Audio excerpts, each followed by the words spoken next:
Sánchez y tengo el privilegio de recibirles en esta noche especial y darles la bienvenida a lo que seguro será una noche de aprendizaje, una noche donde vamos a conocer, recordar y poner en práctica varias cosas importantes a la hora de cuidar a otros y cuidar de nosotros mismos. En esta noche vamos a hablar de un tema muy especial y este tema tiene que ver con los primeros auxilios emocionales y espirituales. Gracias por aceptar la invitación de estar en este tiempo, gracias por registrarse, por darle clic a ese ID para poder conectarse por esta plataforma y permitirnos llegar a ustedes con esta temática tan importante. Hoy tendremos dos invitados muy especiales, pero no me quiero adelantar. Quiero presentarles el primer invitado, o más bien, nuestra primera invitada. Ella es la doctora María Clara Rico, médico cirujano de la Universidad de Antioquia, aquí en Medellín, Colombia.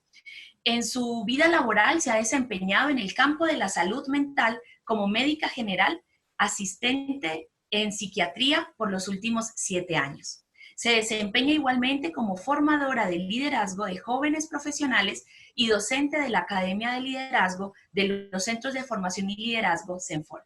Así que sin más, te invito a que te prepares, a que te dispongas a tener una noche bien especial y doctora María Clara, estamos contigo.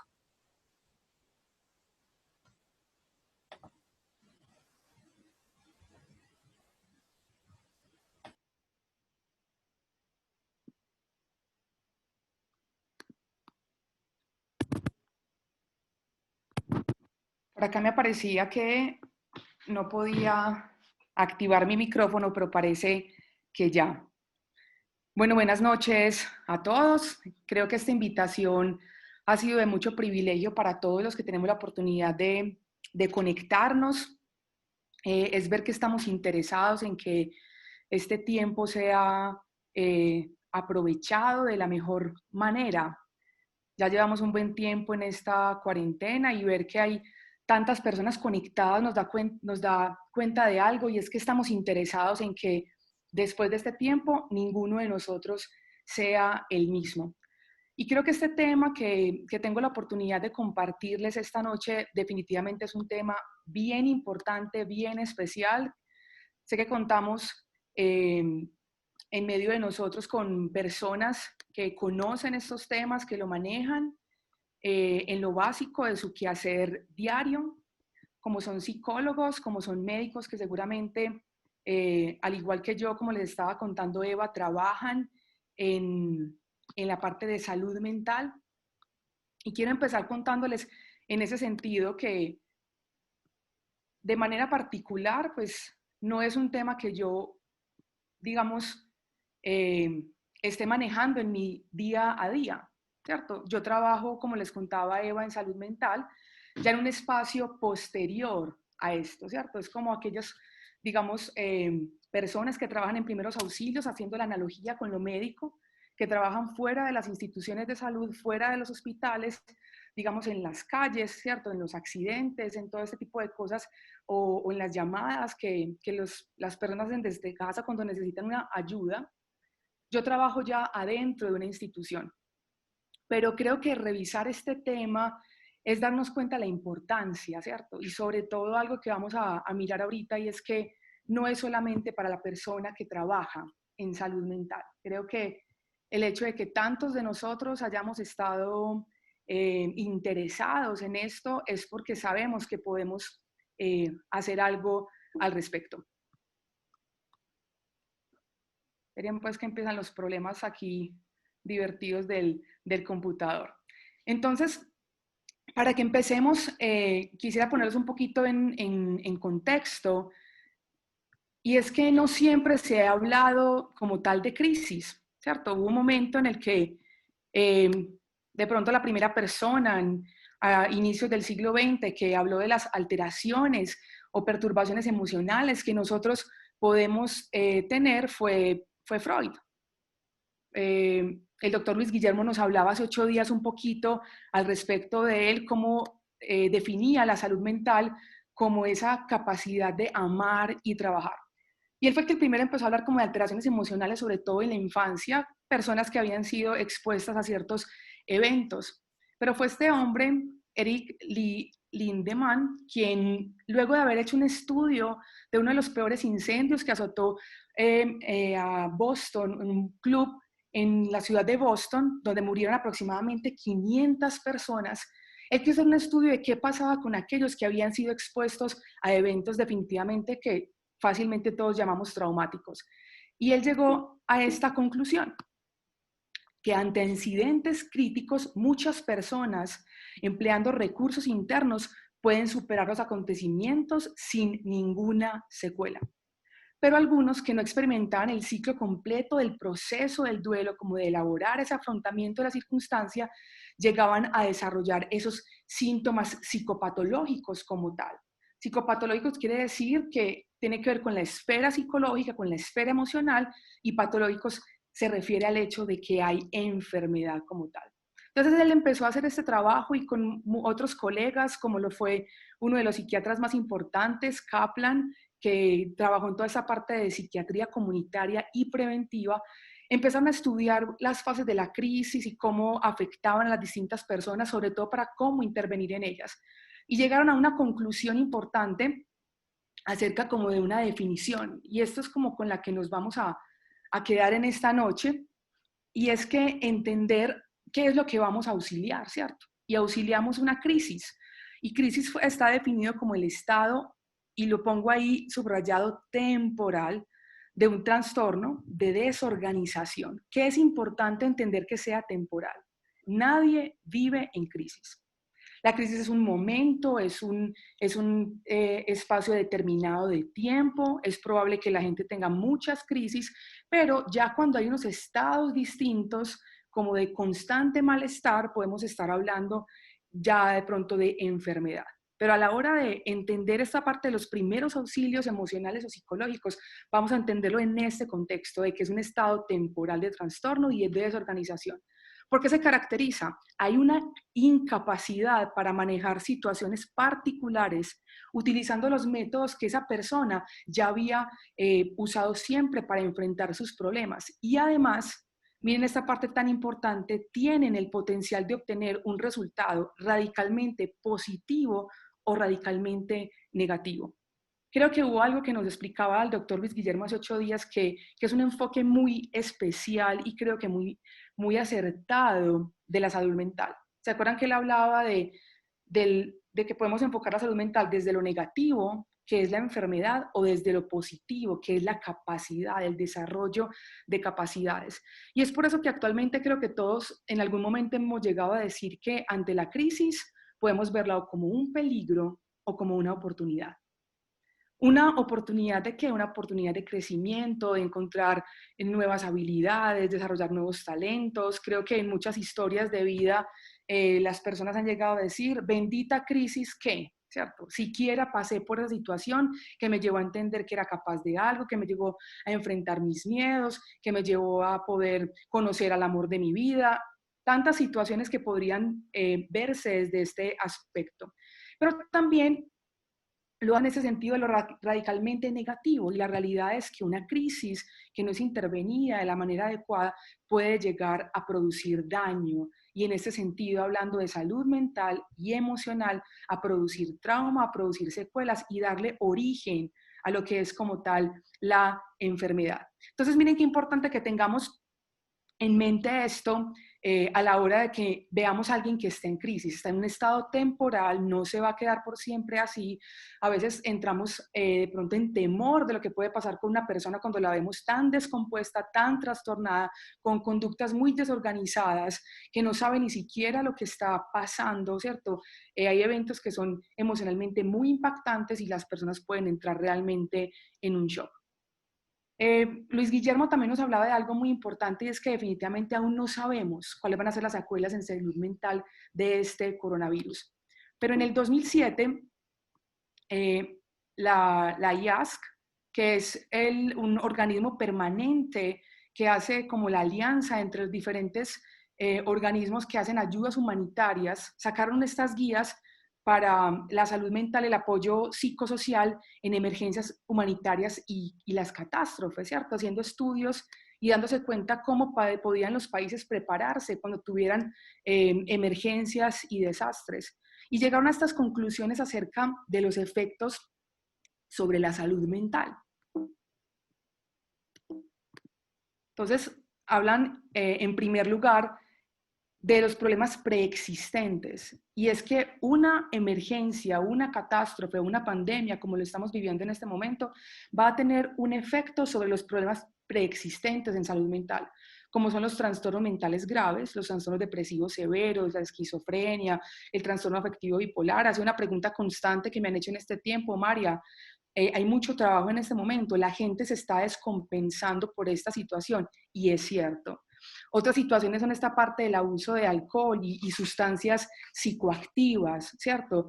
La ansiedad, el temor, la incertidumbre ha llevado a que muchos empiecen a abusar del alcohol. Algunos que habían ya logrado remitir el consumo de ese tipo de sustancias, o sea, habían dejado de tomar y consumir ese tipo de sustancias, han vuelto a ellas para manejar sus propios síntomas y la manera como están experimentando emocionalmente esta pandemia. Y hay algo que está pasando mucho, por lo menos en la entidad en la que estoy trabajando, y es que las personas que venían con consumo de sustancias psicoactivas están presentando el síndrome de abstinencia, ¿cierto? Debido a la cuarentena no pueden salir a conseguir su sustancia y esto los está afectando en ese sentido.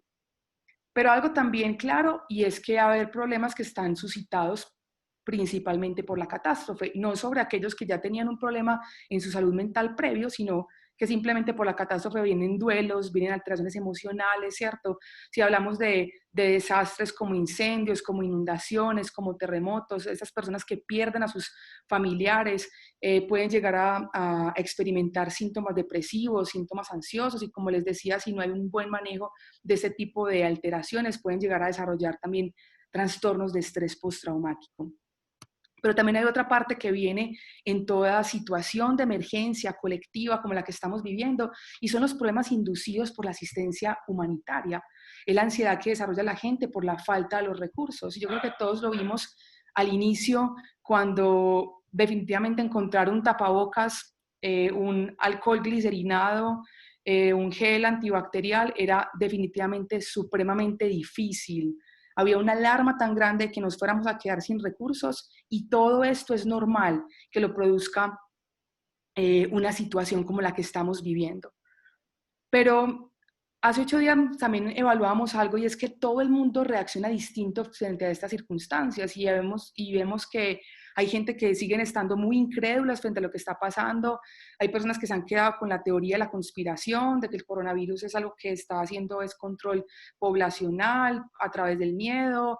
Salió, creo que un ministro de Italia diciendo que las muertes digamos, ese pico tan abrupto que se presentó en Italia no había sido por coronavirus, sino que habían sido por otras muertes, las estaban catalogando por coronavirus. Bueno, hay muchas visiones al respecto, pero ¿qué es lo que hoy podríamos considerar que el coronavirus, esta pandemia que estamos viviendo del COVID-19, podría considerarse como una situación estresante? ¿Qué es lo que la cataloga como una situación potencial de que produzca alteraciones en nuestras emociones y por tanto nos debe llevar a intervenir?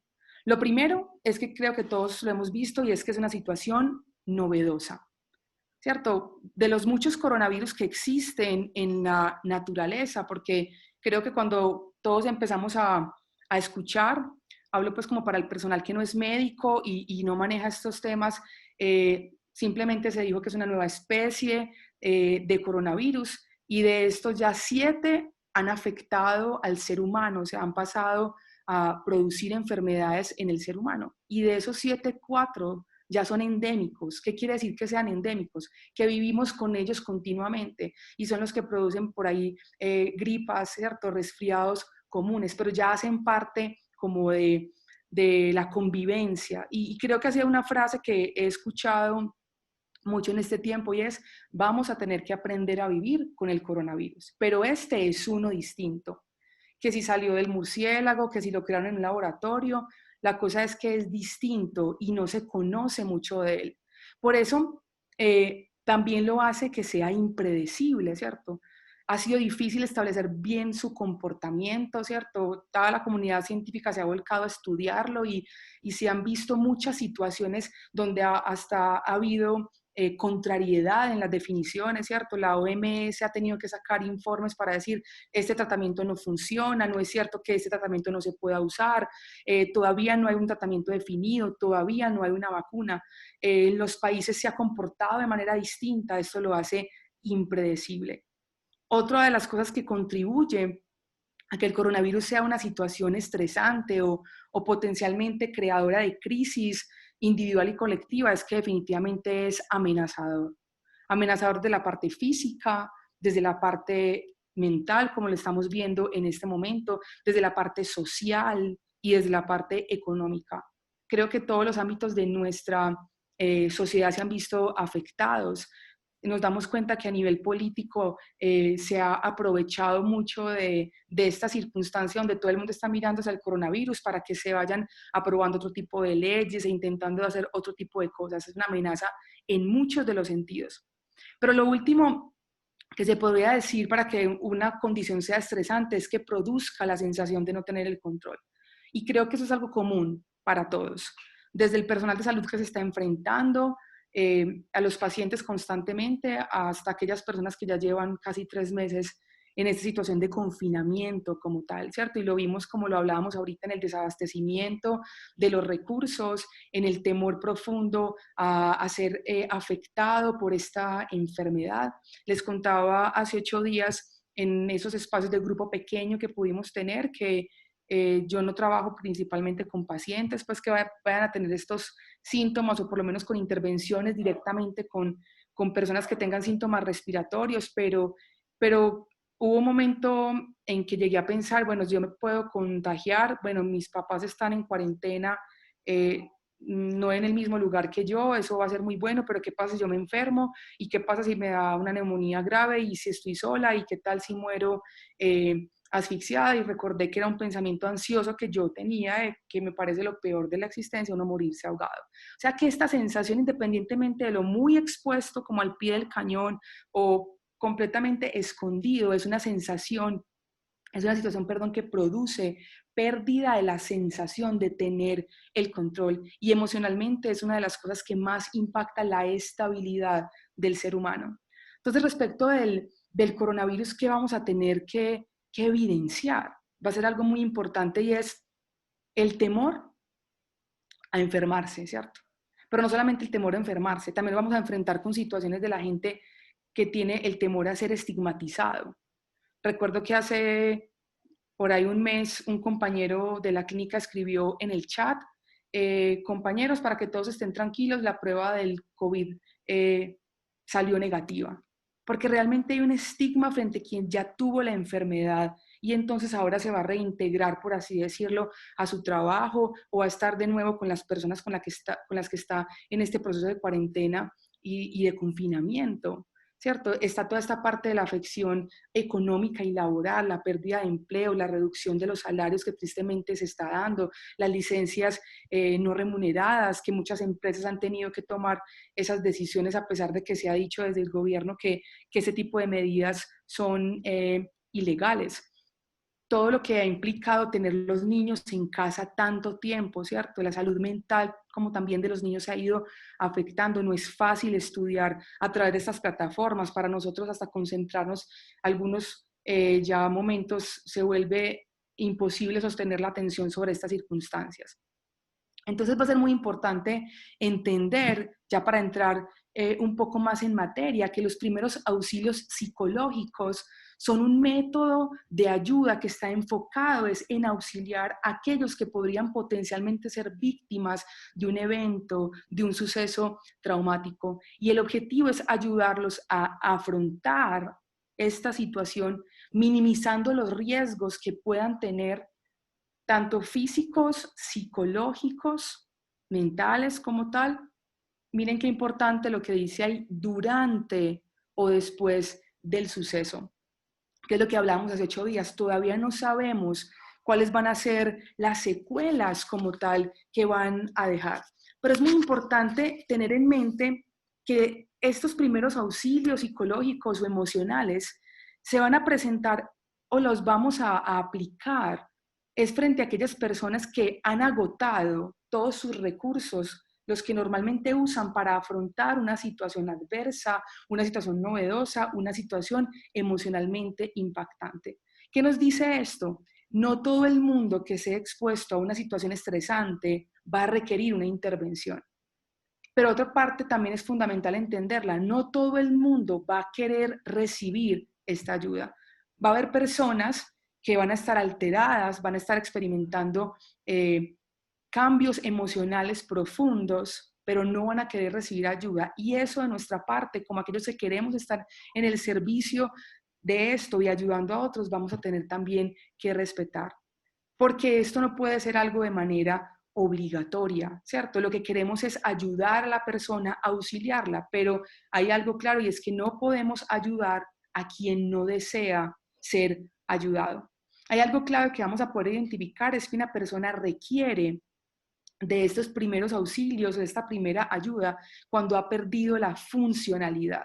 ¿Cierto? No es capaz de funcionar como antes, no se concentra, su estado de ánimo se ha afectado, el sueño, el apetito, su capacidad de disfrute de otras cosas, el estar pensando constantemente en la situación que lo preocupa o lo estresa, perdiendo la capacidad de disfrutar aquellas cosas que antes disfrutaba.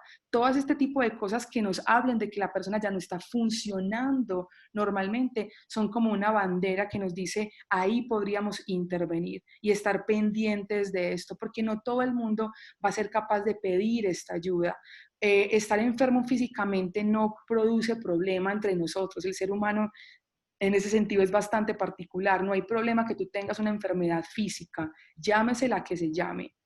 Pero decir que tú tienes una alteración emocional, reconocer como vulnerablemente eso, da mucha dificultad. Y es ahí donde nosotros, aquellos que tenemos la intención de aprender a hacerlo, de aprender a servir a otros en estos espacios, es importante aprender a identificar, porque hay personas que no van a pedir ayuda, pero nosotros nos podemos acercar y ayudarles aún a pedirla. Rápidamente estos objetivos como tal, ¿qué es lo que vamos a buscar? Reducir el nivel de estrés causado por ese evento traumático.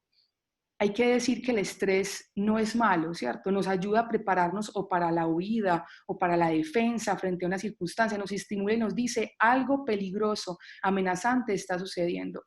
Pero cuando uno estudia como la neurofisiología del trauma, quiere decir cómo se va, digamos, preparando el cerebro para enfrentar todas esas emociones, uno se da cuenta que en la medida en que todos esos neurotransmisores van teniendo un efecto sostenido en el tiempo, es más probable que lleguen a producir una secuela y un trauma. Entonces no vamos a quitarle el estrés a la persona, lo que vamos a es a disminuir los niveles para que literalmente esta experiencia sea cerebralmente digerible para ellos.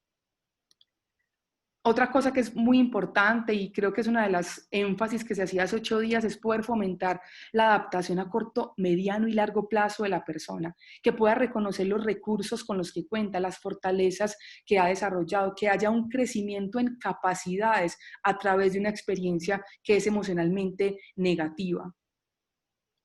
Esta parte es fundamental y es poder estimular a que estas personas tomen un rol activo en la propia recuperación. Hay algo claro y es que quien está aplicando estos principios de los primeros auxilios debe entender que no va a tomar decisiones por la persona como tal. No es quien se va a encargar de hacerlo. La persona debemos ayudar a que la persona baje sus niveles de estrés, aquello que lo está nublando tanto, para que entonces él sea capaz, o ella sea capaz de tomar decisiones que le lleven a esa recuperación como tal.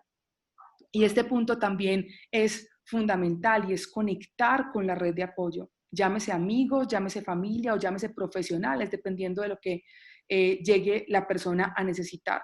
Porque hay un principio y es que ningún ser humano se cura solo. Nos necesitamos. El diseño del ser humano es ser interdependiente. Necesitamos de otros para poder salir de estas circunstancias. Entonces, ese va a ser como el objetivo, que esa persona después de que nosotros hemos intervenido quede conectada con alguien, vuelvo y lo repito, sea su familia, sean los amigos de confianza o en este caso un profesional que le siga acompañando en el proceso de lo que vaya necesitando. Preguntas importantes en este sentido rápidamente. ¿Cuánto tiempo? ¿Cuánto tiempo debe pasar para que yo pueda hacer esta intervención? Así como médicamente, después de que alguien hace una sobredosis, pasa una hora y llega al hospital, ya no se hacen lavados gástricos. Al igual, se dice que deberían aplicarse estos 72 horas luego del evento. Pero recopilando la literatura, en muchas partes se dice que podríamos esperar hasta un mes, porque después de este tiempo ya podría haber un daño, digamos, más permanente.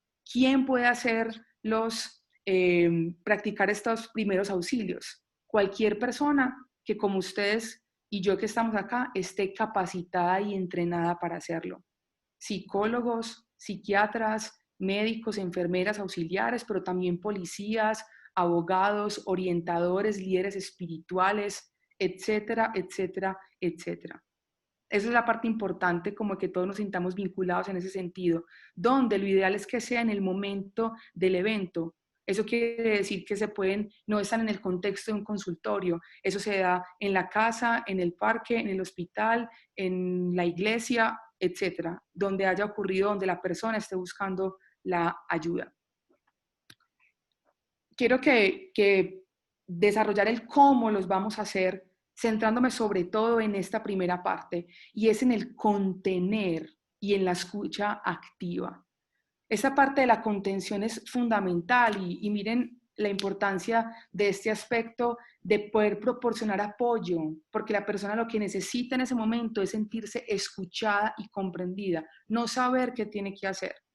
Necesitamos que esa persona pueda expresar sus sentimientos y ventilar todas esas emociones negativas. ¿Por qué se llama contención? Porque lo que vamos a ayudar a la persona no es a decirle no llore, no debería llorar, cálmese, como evitar que exprese cualquier tipo de emoción, pero tampoco la vamos a permitir que se desborde, porque cuando una persona está emocionalmente desbordada por completo, no es capaz de asimilar razones. Y por eso es tan importante que nosotros seamos como un recipiente donde la persona está vaciando sus emociones.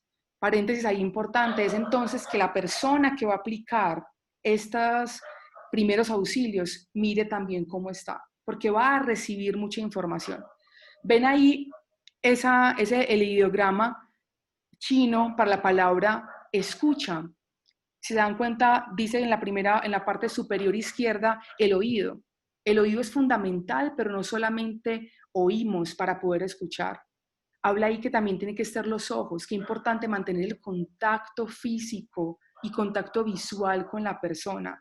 No estar mirando nuestro reloj, no estar mirando el celular, mantener ese contacto constante. Miren la importancia que dice ahí, toda nuestra atención. Y eso no tiene que ver simplemente con que estemos mirando a la persona, sino que en ese momento nosotros no somos tan importantes. Eso quiere decir que no vamos a entrar a hacer juicios de valor sobre lo que la persona está pensando hacer, ha dicho o hizo, ¿cierto? Tenemos que evitar engancharnos con la persona, porque seguramente va a decir muchas cosas que no van conforme a nuestras creencias y valores, pero en ese momento no se trata de nosotros, se trata de la persona, simplemente permitirle ser escuchada. Hay algo fundamental y es que dice ahí que sea con el corazón. Y eso tiene que ver con la capacidad de ser empático. Ahorita en aras del tiempo creo que no es posible, pero después les dejaré un link de un video acerca del poder que hay en la empatía, en esa capacidad de escuchar realmente al otro con el corazón, de estar entendiendo realmente la situación, de meterme con el otro, pero en la medida en que yo pueda también de ahí sacarlo, ¿cierto? La diferencia entre ser simplemente simpático por agradar, por decir yo ayudé, realmente querer comprender al otro.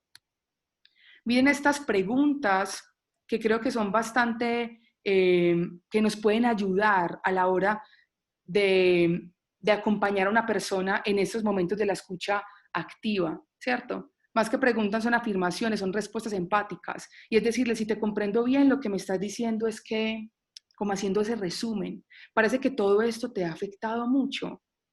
Con lo que me dices, imagino que te sientes solo, con rabia, decepcionado, temeroso.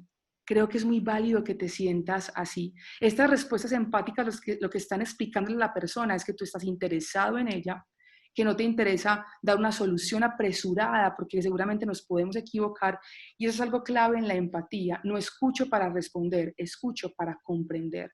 Quiero saber realmente qué está pasando con la persona. Y es ahí donde las preguntas nos van a ayudar para que la persona nos pueda seguir contando un poquito más, y también eso va bajando sus niveles de ansiedad, sus niveles de ira, sus niveles de temor.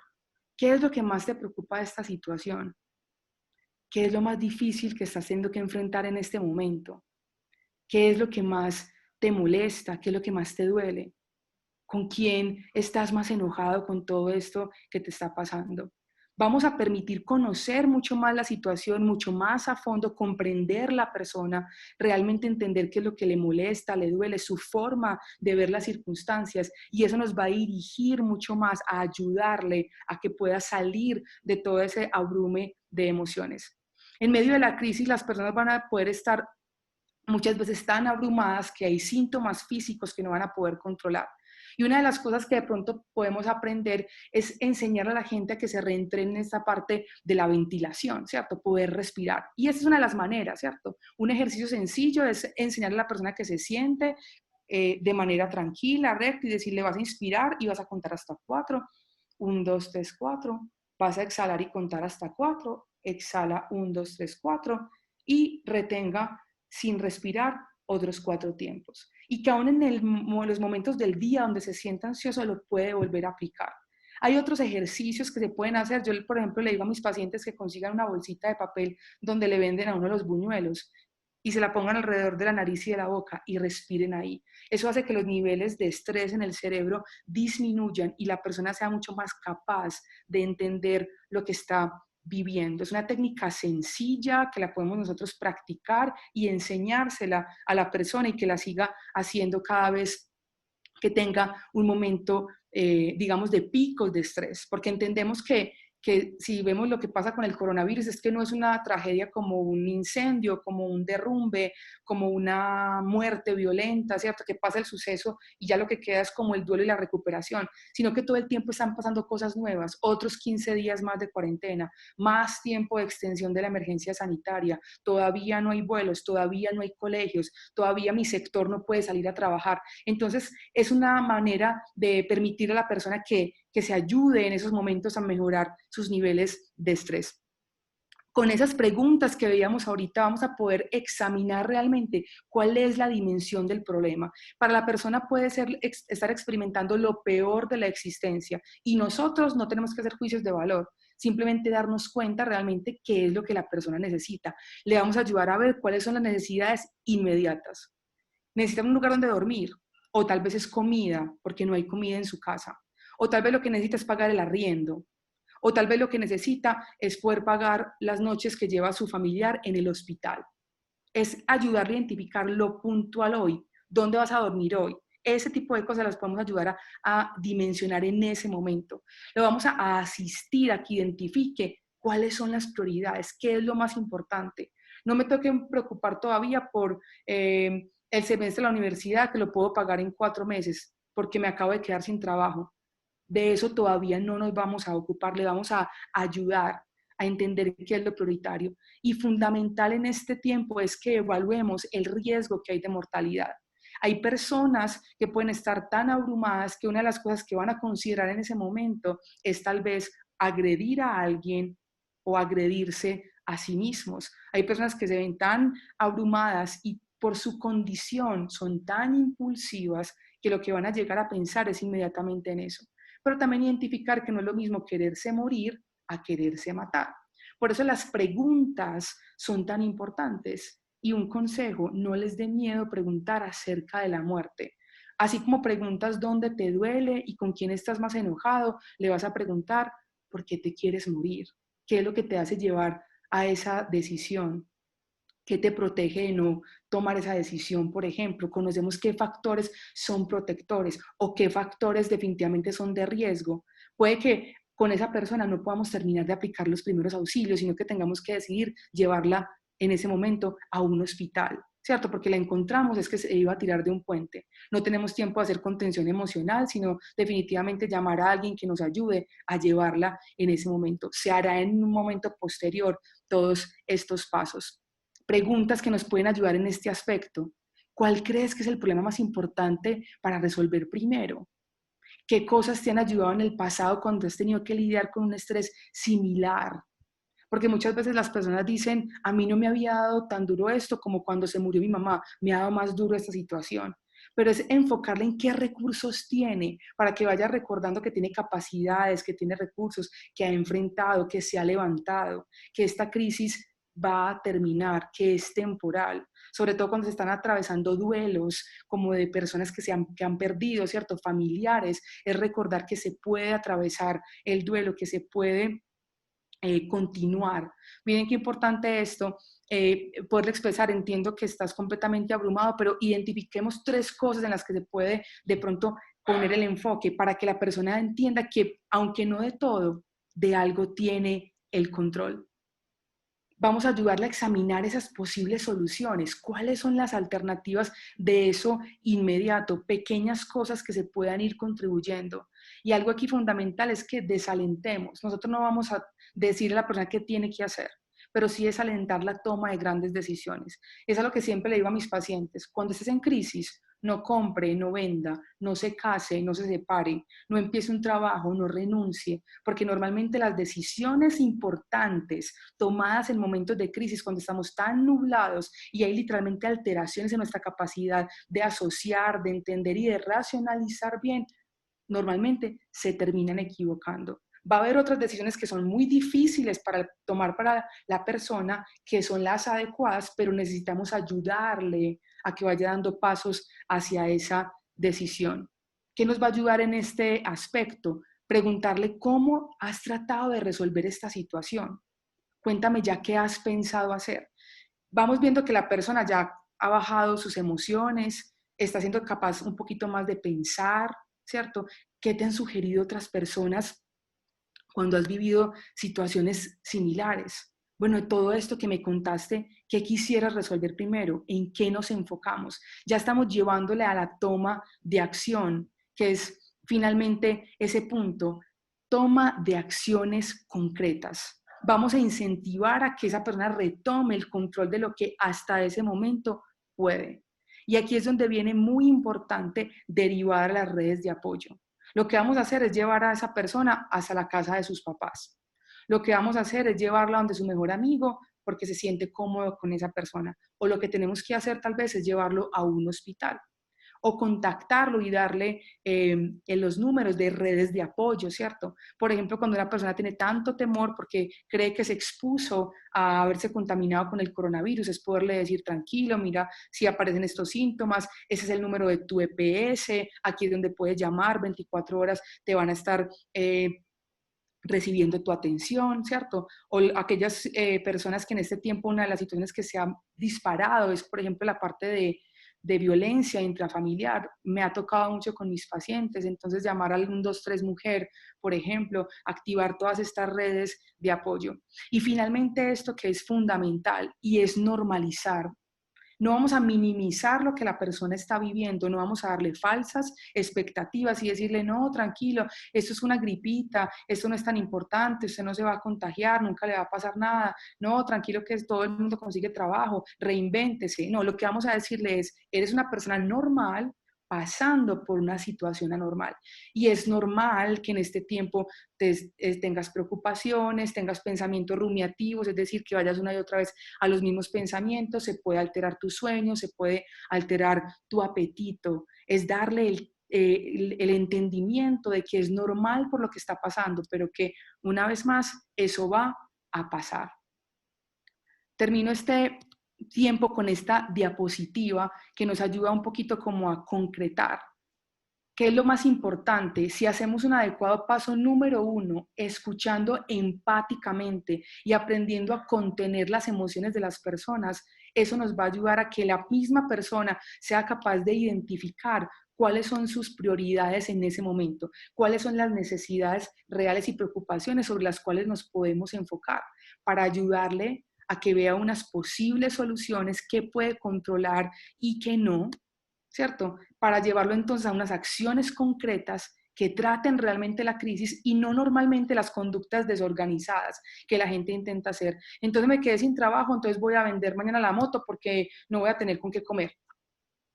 Si hemos aprovechado para hacer todo ese proceso, nos vamos a dar cuenta que las acciones concretas que las personas terminan tomando son adecuadas, son moderadas y son coherentes con la magnitud realmente de la crisis, ¿cierto? Su cerebro y sus emociones desbordadas no les van a llevar a tomar decisiones descabelladas. Importante en la medida de lo posible, seguimiento al proceso. Si ya dejaste a esa persona conectada con alguien, ojalá puedas preguntar cómo va. No dejar a una persona a la deriva, no todo el mundo, y después le decimos, mira, qué bueno que empezó un proceso psicológico, creemos que te va a ayudar mucho, puede que no lo acepte, puede que no lo siga, pero estar pendiente cómo podemos seguir interviniendo de esta manera. Así que si aprendemos a ser buenos oidores, empáticos, vamos a ayudar a la gran mayoría de personas. Créanme que finalmente en mi consulta una de las quejas principales que me dicen los pacientes es, ese médico ni siquiera me miró, sino que se quedó escribiendo en el computador. Esas actitudes son las fundamentales para que ustedes y yo intervengamos de una manera positiva en las emociones de otros y definitivamente nos damos cuenta que no tenemos que tener tanto conocimiento desde lo técnico, sino realmente un poquito más desde lo humano, porque realmente lo que la gente no está buscando respuestas, sino sentirse conectado con otros. Quien está conectado emocionalmente con otros sale más fácil de una situación de estas. Creo que eso es lo que quería compartirles. Va a haber espacios para poder seguir profundizando. Le había dicho a Luis Guillermo que quienes quisieran profundizar en este tema, en este momento la Universidad de Barcelona está dando la oportunidad de hacer una capacitación sobre esto para quienes quieran profundizar, así que en el chat o se quieran de pronto acceder al link, está en ese momento gratuito y podrían seguir aprendiendo este tema tan importante. Muchísimas gracias. María Clara, muchísimas gracias. Sí que ha sido una charla maravillosa. Hemos aprendido, entendido, muy, muy especial. Quisiéramos quedarnos hablando más tiempo, pero es necesario continuar, ¿cierto? Porque no solamente íbamos a hablar de cómo cuidar o cuáles son esos cuidados psicológicos o emocionales, sino que también íbamos a hablar de los cuidados espirituales. Y para eso tenemos una invitación muy especial. Seguro tú escuchaste esta conferencia, escuchaste a la doctora María Clara y te quedaron tal vez algunas dudas, quisieras tener algunas otras apreciaciones. Te invitamos a que copies allí en el chat de esta aplicación de Zoom tu pregunta, porque al final de la conferencia vamos a estarlas respondiendo junto con los 3 doctores que hoy nos acompañan. Entonces, qué rico que tú lo anotes allí y en orden de llegada de las preguntas las vamos a ir respondiendo. Pero tenemos un invitado esta noche, un segundo invitado también muy especial, y qué rico darle la bienvenida al doctor Carlos Jorge Ávila. Él es médico y cirujano, Master Coach de la Asociación Argentina de Coaching Ontológico y Profesional y de la Federación Internacional de Coaching Ontológico Profesional, fundador y CEO de Intranet Coaching Group International. En su vida laboral se ha desempeñado en el campo del neurocoaching como conferencista, docente e investigador, en una multiplicidad de instituciones de renombre. Es precursor de conceptos como la ley de la extracción, inteligencias transversales y el neurocooperativismo. Director para Argentina de los Centros de Formación y Liderazgo, CENFOL Internacional. Doctor Carlos, bienvenido.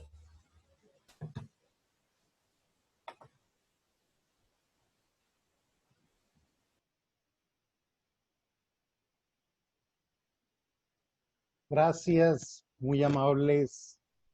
Bueno, es todo un desafío de estar en medio de este auditorio tan selecto, lleno de colegas, de profesionales y de excelentes expositores. Yo quisiera introducirme a este tiempo diciéndoles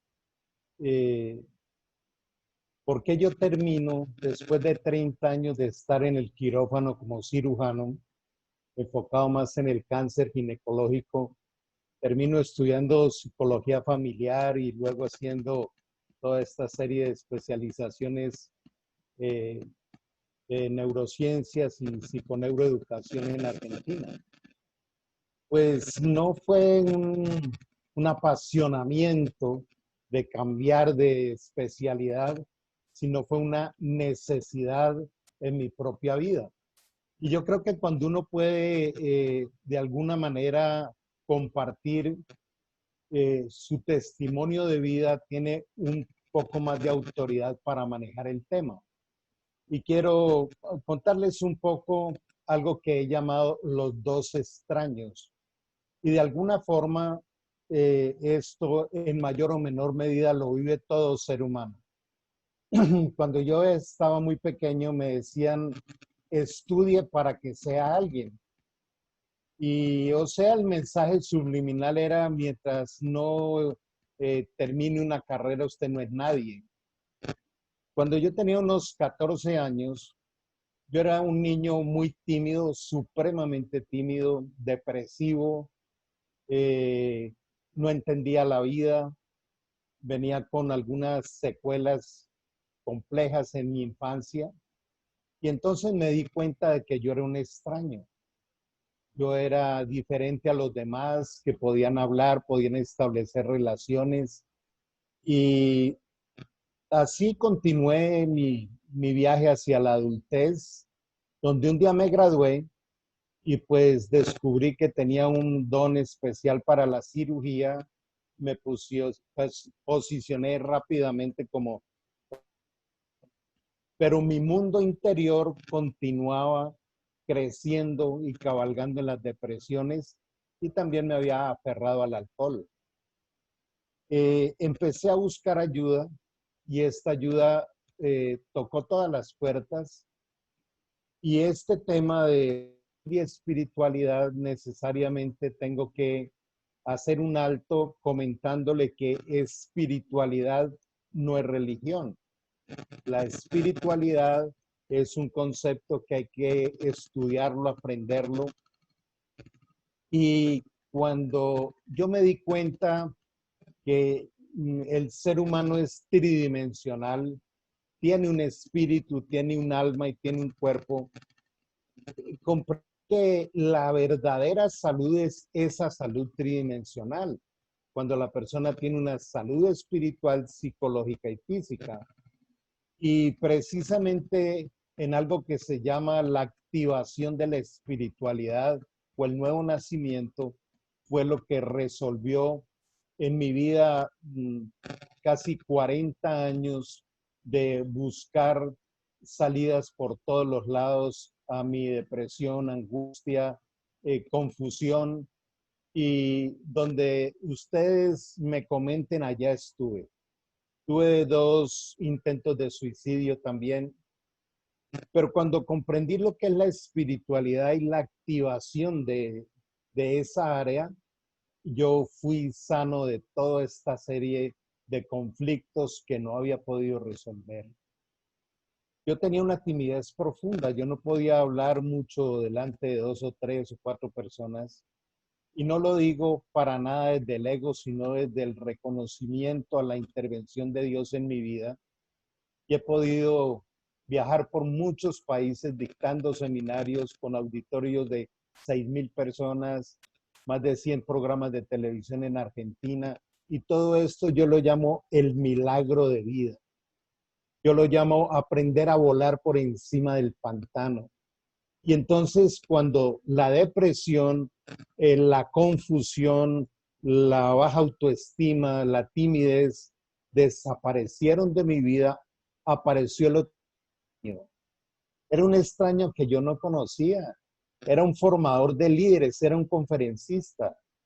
Y esto me llevó a explorar mucho algo que se ha llamado el diseño original.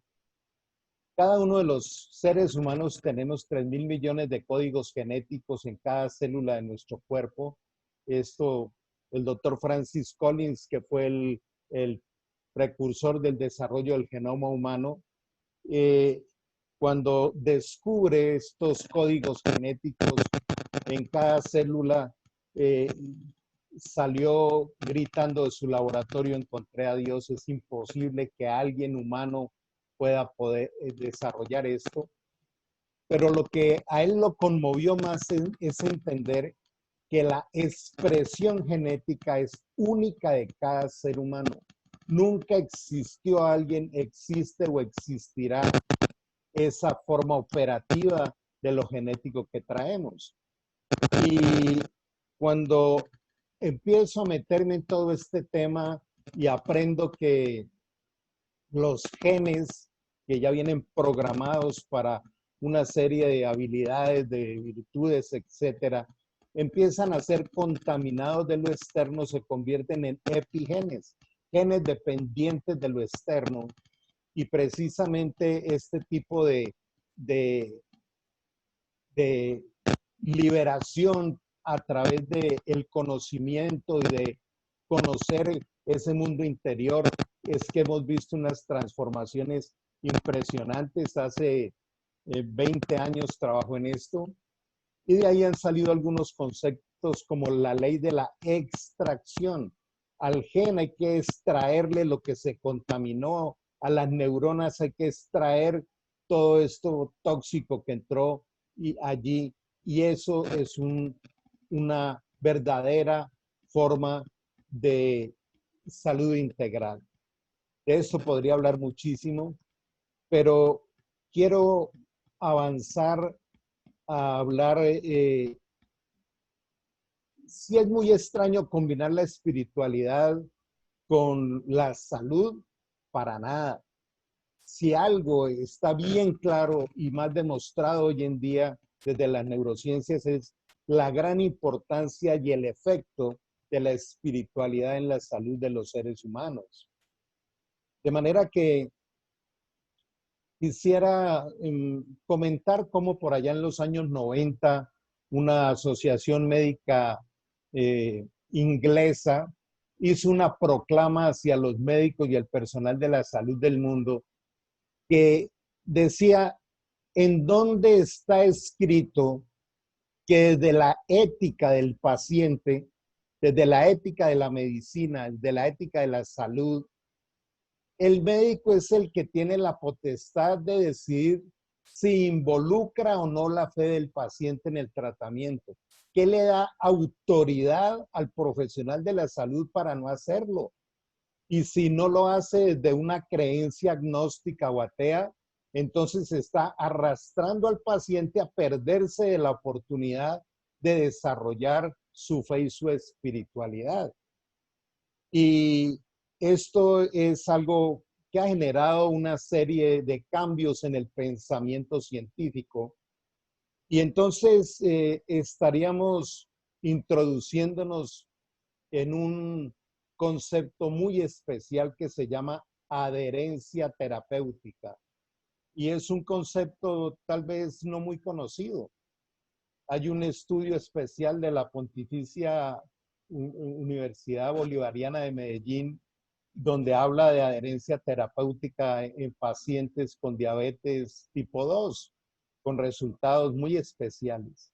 Y entonces nos preguntaríamos, ¿qué es adherencia terapéutica? Adherencia terapéutica es lo que nos decía la doctora ahora.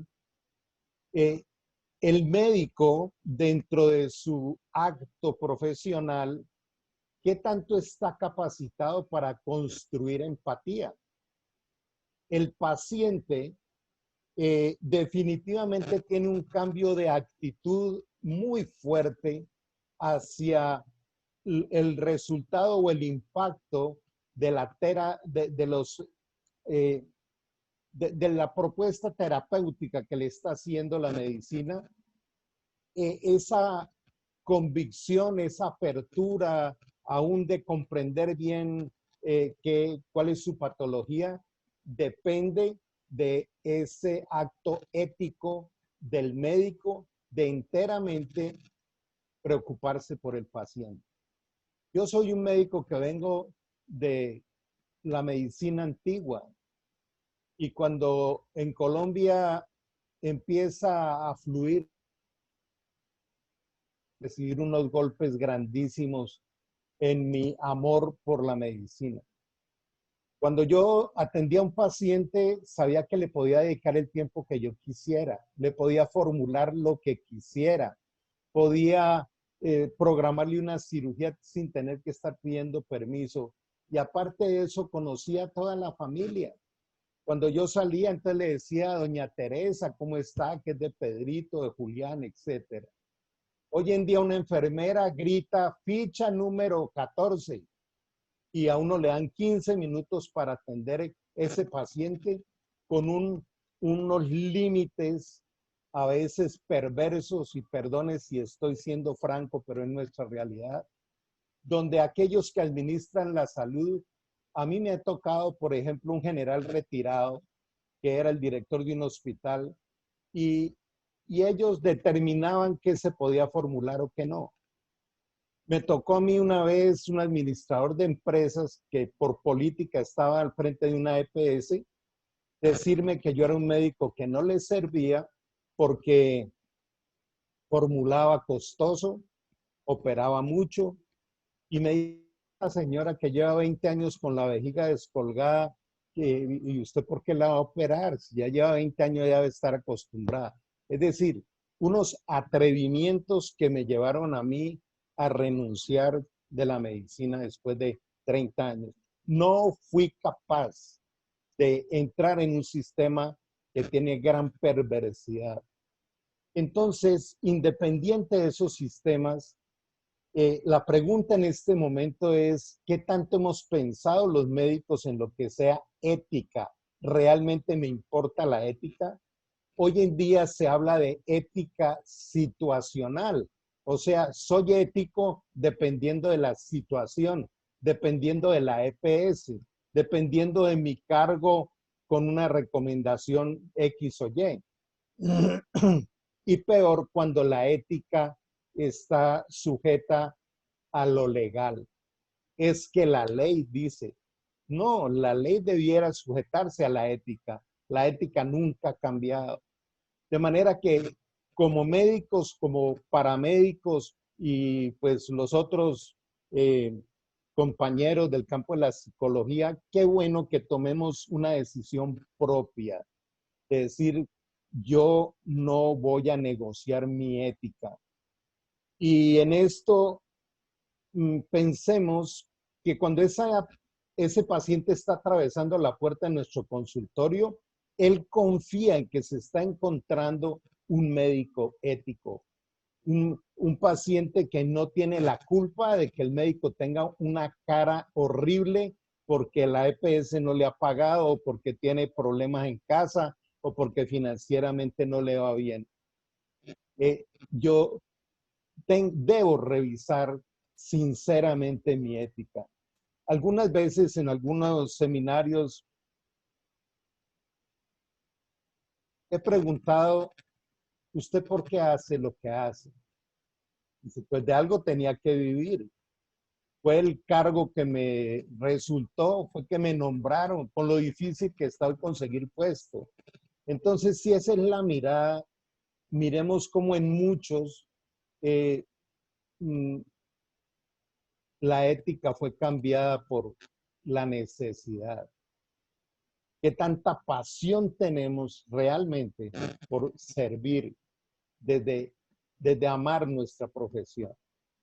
Lo digo con el más absoluto respeto, pero me veo obligado a plantear esto en este escenario donde se han planteado las cosas desde los principios y los valores.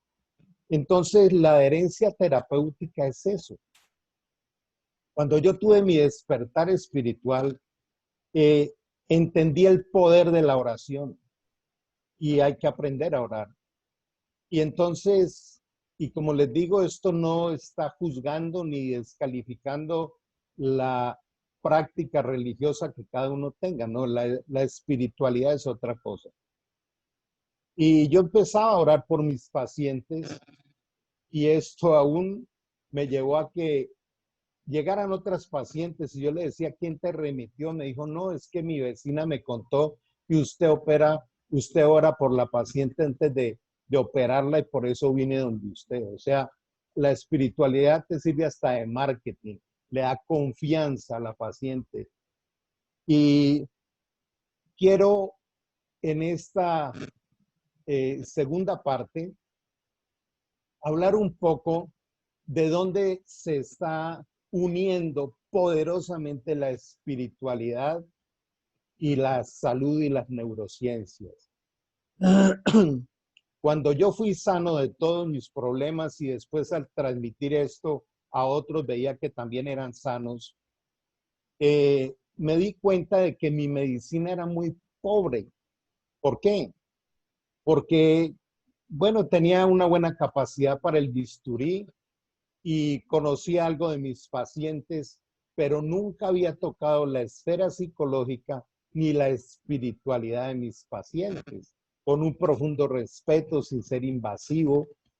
Y esto generaba una empatía tan especial que fue donde entendí que la verdadera medicina está en esa tridimensionalidad. Decidí estudiar psicología familiar y luego lo que les he contado. Entonces vamos a mirar algunos aspectos. Se ha desarrollado un equipo que se llama Neurofeedback, donde al paciente se le enseña a pensar y a desarrollar uno de los potenciales grandes que tiene el cerebro humano, que es la metacognición, o sea, la capacidad de pensar en lo que piensa. Y en esta exposición tan especial de la doctora Rico, si al paciente se le enseña eso, obviamente en el momento adecuado, el paciente empieza a crear su capacidad de conciencia plena, de cuál es realmente su realidad, desde los lóbulos prefrontales, que son los que gerencian el tráfico aéreo. Nuestro cerebro es igual a un aeropuerto, son 75,000 pensamientos diarios, pero tenemos la capacidad de desarrollar qué hacemos con esos pensamientos, si le permitimos aterrizar o no en nuestro cerebro y también el impacto que pueda tener. Una paciente, pues por tiempo no traje el video, en fin, pero cuando aparece la resonancia electromagnética de positrones y las otras metodologías para estudiar el cerebro en vivo, esto solo se logró por primera vez en el año 2000. Hace solo 20 años, en toda la historia de la humanidad, por fin se pudo estudiar el cerebro en vivo. Y desde allí es donde aparece toda esta riqueza de poder estudiar. Entonces, una paciente, por ejemplo, con una severa depresión, donde al mirar la tomografía axial positrones, se veía como un 70-75% del cerebro en unos bajos niveles de oxígeno por el estado de depresión. Y cuando se hizo toda una práctica de neurofeedback, con 25 sesiones, el cerebro fue totalmente restaurado y esta paciente no tuvo que tomar antidepresivos. Entonces vemos cómo el cerebro tiene esa plasticidad donde podemos a través de unas dinámicas poderlo restaurar. El doctor Luskin de la Universidad de Stanford hizo un estudio ya hace unas cuantas décadas de cómo el perdón y el amor producían dos efectos maravillosos en el cerebro. El primero es la neurogénesis. Escuchen esto, yo vengo de esa escuela de hace muchísimos años donde nos enseñaban que la neurona que moría no se reproducía. Y esto fue una de las cosas que desvirtuó estos hallazgos científicos. Y el doctor Luskin logró demostrar en sus estudios científicos que cuando una persona perdona, viene una multiplicación de neuronas por millones. Aparecen nuevas y nuevas camadas de neuronas que se llama neurogénesis. Y a través de el amor, a través de el sentirse aceptado, el tener el respeto, ser valorado, también se producen cantidades de cambios en los millones de conexiones neuronales que se llaman neuroplasticidad. Entonces, el perdón, el amor, el respeto, la misericordia, la empatía, la templanza, la mansedumbre, el gozo, la fe, todo esto son elementos de la espiritualidad. Para que una persona aprenda a perdonar, yo no necesito preguntarle a qué lugar va el domingo. Necesito es que aprenda a experimentar la espiritualidad y sobre todo lo que les decía, conocer a qué se le llama el nuevo nacimiento, que es la activación del área espiritual. Entonces, el amor hoy en día se enseña en los medios científicos que es una necesidad biológica. Cuando una persona está estresada y tiene activado el sistema de defensa, los niveles de adrenalina y de cortisol son tan altos que produce daños severos en el cuerpo. Pero acompañado con la dinámica de la respiración, el perdón, el amor y sobre todo la oración produce una caída de la adrenalina y el cortisol y un disparo de la dopamina y la serotonina. O sea, la oración es dopaminérgica. Y a través de este equipo de neurofeedback se ha logrado demostrar que los más altos niveles de oxigenación de los lóbulos prefrontales ocurren cuando una persona ora. Y esto es demasiado especial.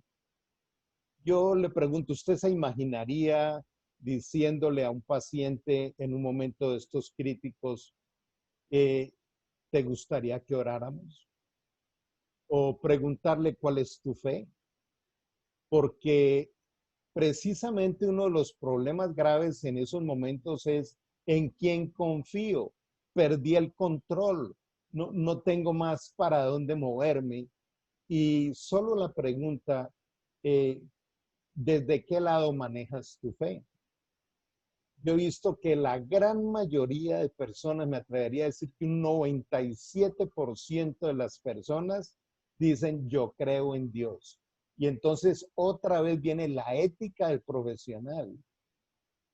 De acuerdo a mi creencia, yo decido no creer en eso y atropellar al paciente porque no le permito que su fe le crezca en confianza, le dé seguridad, pueda incrementar esos niveles de dopamina que está necesitando urgentemente. Entonces es un desafío verdaderamente interesante. La activación de la fe es algo muy especial y cuando el orgullo profesional se deja a un lado y en vez de salir y decirle a un paciente, vea, lo que pasa es que usted tiene una hipertensión esencial y unos cuantos términos más que la persona va sin saber qué fue que le dijeron. Qué bueno hablarles en un lenguaje sencillo, de hacerle un dibujo en un papel, ¿cierto? Decirle, mira, qué bueno que te motives a un cambio en tu alimentación, porque entonces es ser innovadores y creativos. Los pacientes necesitan que lo hagamos simple. Yo avanzo a ser un poco más atrevido. ¿Qué pasa si como cirujano uno le echa una llamada al paciente y le dice, ¿cómo amaneciste? ¿Cómo estás? Soy tu médico, soy tu cirujano. Solo esa llamada Usted no sabe lo que produce en el paciente. Es increíble esto. Ahora, si nosotros como profesionales, como aquellos que manejamos este ámbito de la salud, tenemos fe y manejamos la espiritualidad, ¿por qué no la aplicamos en los pacientes? Obviamente en un diálogo muy cordial, muy distendido, uno rápidamente se da cuenta si una persona es abierta al tema o no. Pero hay tanto por explorar, hay tanto por construir. En una oportunidad, practicando algo que se llama contemplación indagativa. La contemplación hace parte de la espiritualidad. ¿Y qué es contemplar? Contemplar es observar para comprender, para ayudar. Pero desde niños venimos con un entrenamiento muy sutil, pero muy profundo, de mirar para juzgar y reaccionar. Y ahora que estamos en el campo de la cuarentena, ¿por qué se ha disparado la violencia intrafamiliar? Por eso. Encerrados allí, todo el mundo juzgando y reaccionando, porque nunca aprendimos a cambiar el juicio y la reactividad por la contemplación y por la misericordia y la ayuda. En una oportunidad iba por una calle y había un hombre tirado en un andén y obviamente se veía que estaba ebrio, drogado, y la gente apenas lo veía, se pasaba al otro lado o hacía un gran círculo para alejarse de allí. Y yo me preguntaba, ¿qué pensará esta gente? ¿Qué sería lo que piensan? ¿Cierto? Igual yo era el primero en pasarme al otro lado. Peligroso, degenerado, borracho, alcohólico, todo el juicio que quiera. Pero practicando estas cosas, aprendí a hacerme una pregunta y es, ¿por qué un ser humano termina en ese estado? Y decidí acercarme y empezar a hablar con él. Le dije, ¿puedo hablar contigo? El hombre se sentó allí con sus ojos desorbitados y le pregunté yo, ¿quién eres? Y estalló a llorar. Me dijo, yo estudiaba contaduría, yo fui locutor, yo era de la selección Colombia. Y lloraba y lloraba y lloraba y terminé yo también quebrantado y lo invité a que me visitara en el consultorio y empezamos un proceso con el cual en 6 meses esta persona estaba totalmente recuperada y aparte de esto, hoy en día esta persona es neurocoach y hace parte de uno de los equipos de trabajo nuestro. Entonces, cómo esta persona fue recuperada aprendiendo a perdonar, aprendiendo a encontrar su valía, su autoestima. Yo creo que en la historia clínica debiera incluirse estado de autoestima del paciente. Es toda una riqueza que hay allí y que se va conjugando con los procesos fisiológicos y neurológicos. Por eso es bien importante profundizar y conocer de todo esto.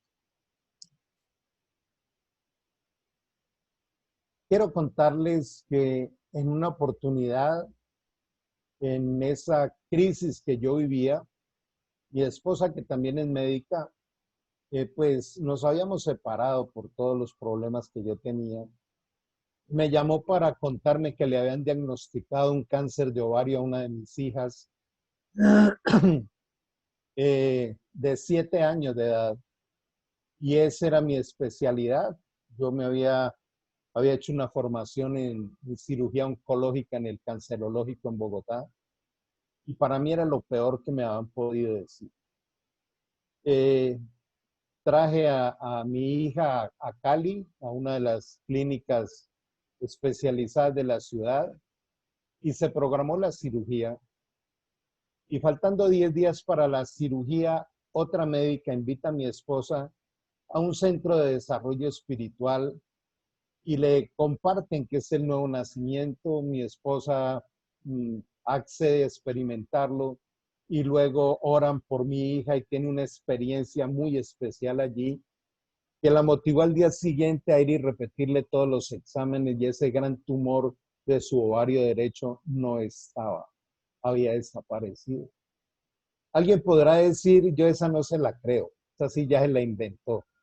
Pero yo con todo el respeto le diría a las personas, pues sencillamente la incredulidad lo lleva a uno a perderse de la oportunidad de disfrutar el poder de la espiritualidad.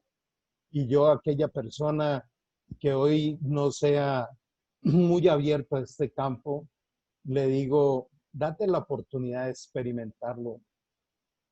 No hay cosa más increíble que ver la transformación integral de las personas y por eso es lo que me apasiona, creo que para esto nací y eh, no hay nada que lo realice más a uno que dos principios espirituales. Uno de ellos es el dar y el otro es el servir. Eh, son los pilares de la construcción de la verdadera felicidad. El curso que más alumnos tiene en la Universidad de Harvard es cómo ser feliz. Y dentro de todos estos materiales, la base de la felicidad está en una espiritualidad sana que lo lleve a uno a servir y a dar. Creo que era como, consideré yo que era como lo más importante de transmitir en esta noche.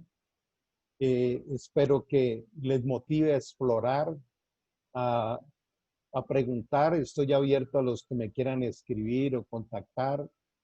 Y termino contándoles que al paciente le interesan muchísimo tres cosas: conocer su origen, su identidad y su propósito. Y las tres cosas es posible conocerlas. ¿De dónde vengo? ¿Quién soy? ¿Y para qué estoy aquí en la tierra? Muchas gracias. Muy amables por la invitación.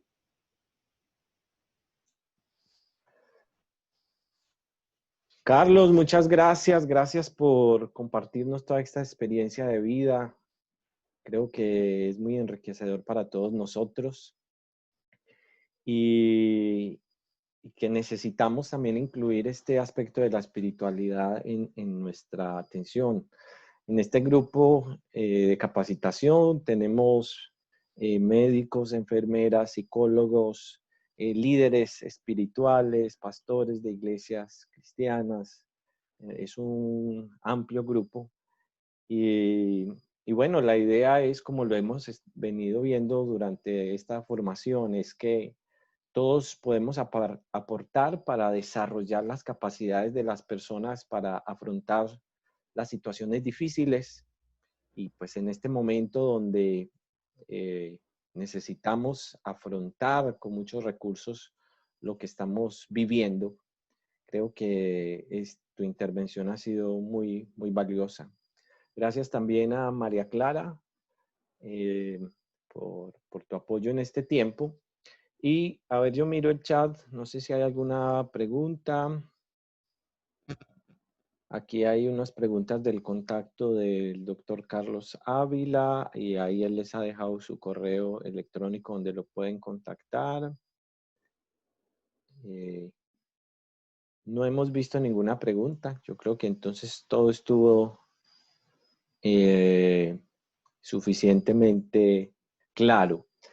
Les quiero contar a todas las personas que están aquí que si hicieron su inscripción, al correo les va a llegar esta grabación, la grabación de este video y también de la conferencia que tuvimos hace 8 días ya les debió haber llegado también. Si alguno no le ha llegado o no está inscrito, háganoslo saber a través del chat. Muy bien, Aquí hay una pregunta, nos están haciendo una pregunta. Doctor Carlos dice, Alexandra dice, no es espiritual. ¿Cómo le habla uno? ¿A dónde está? No lo veo. Alexandra, si una persona no es espiritual, ¿cómo le habla uno de Dios? Nos están haciendo esa pregunta, Carlos, por si nos puedes ayudar a responder. Yo pienso que dentro de un marco de respeto y de construir vida, de abrir opciones, porque es lo primero que se requiere, no se trata de entrar en contiendas de fanatismo.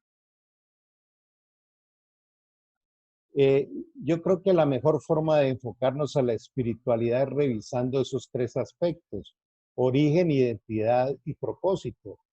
Y en origen solamente hay dos cosas, es decir, o vengo de la evolución o vengo de un ser superior que me creó. Eh, Creo que la evidencia del ser superior está muy clara en el diseño original. Eh, Cuando nosotros miramos lo que existe, no hay nada repetido. No hay una telaraña igual a otra, no hay una cebra igual a otra, no hay un planeta igual a otro, no hay un cerebro igual a otro.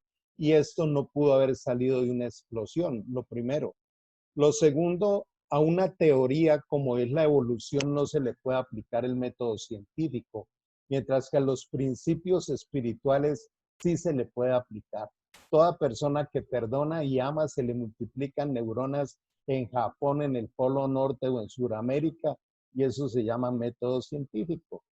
Y lo otro es que si la creencia de la persona es que viene de la evolución, entonces es una persona cuya base es una teoría que cada día se ha ido deteriorando más, porque entre más y más descubre la ciencia, más hay una evidencia de una sabiduría superior a la humana.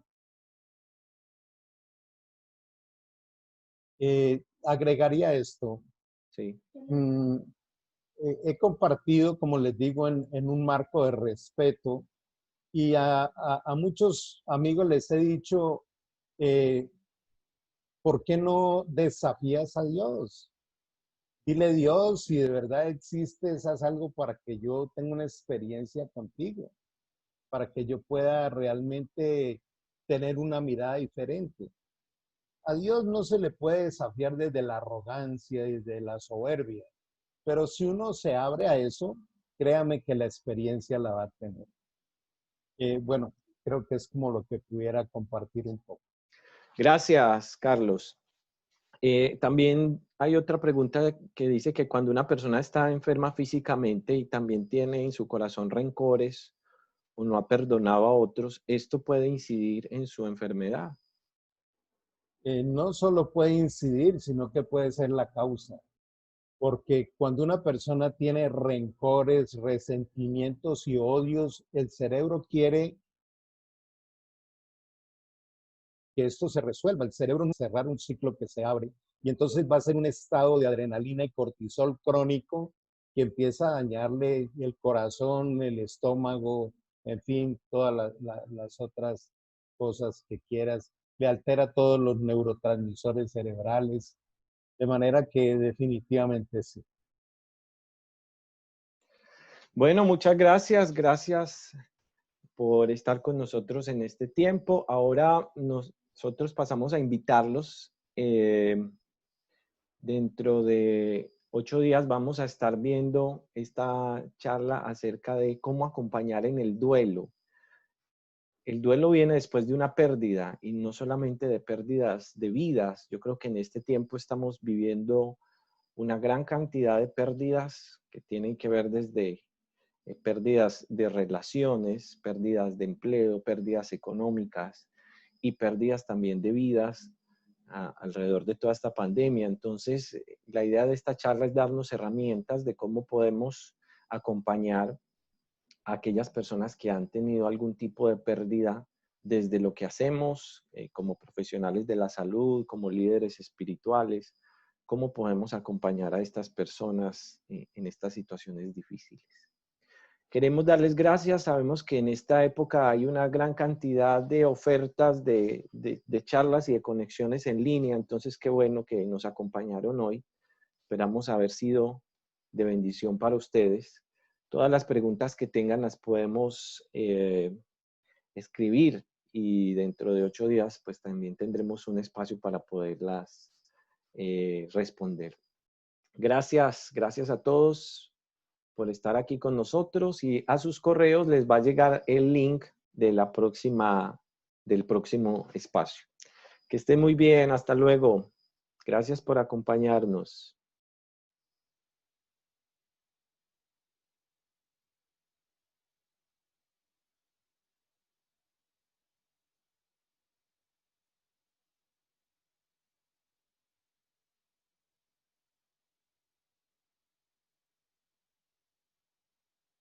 Hasta luego. Gracias, Guillermo. Hasta luego, líder. Hasta luego. Excelente. Gracias. Gracias.